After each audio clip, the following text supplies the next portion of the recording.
Măi, peneliștilor, nu v-ați săturat să fiți uneltele de manevră ale PSD-ului?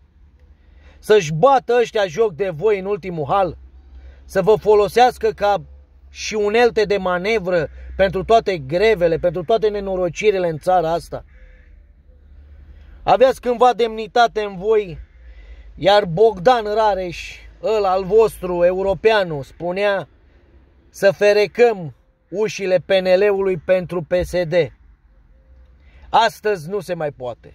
Ați ajuns, din păcate, și asta vă spune un liberal adevărat și autentic, numai decât săgețile, precum aia săgeata Capitanului Ion din filmul ăla renumit, știți voi, ale PSD-ului. Însă eu vin și vă spun așa, mai există liberali autentici, mai există liberali adevărați în țara asta și le transmit așa, și PSD-ului și PNL-ului vopsit.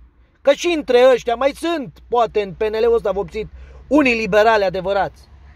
Să ferecăm ușile liberalismului pentru orice ales local PSD. Și chiar și pentru acei peneliști vopsiți în haina roșie. Noi încă existăm. Și poporul ăsta știe. Să vă dea Dumnezeu sănătate și mergeți pe mâna liberalilor adevărați în continuare, pentru că doar noi putem produce plus valoare.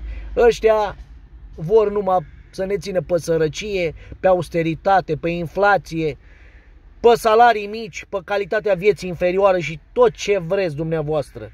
Să ne dea pe pomană, da? PSD-ul e pomană, socialiștii nu știu să facă altceva decât austeritate în țară. Și au prostit și pe unii dintre peneliști și au vopsit în roșu. Dar noi existăm liberali adevărați. Să vă dea Dumnezeu sănătate și noi suntem încă aici să facem treabă.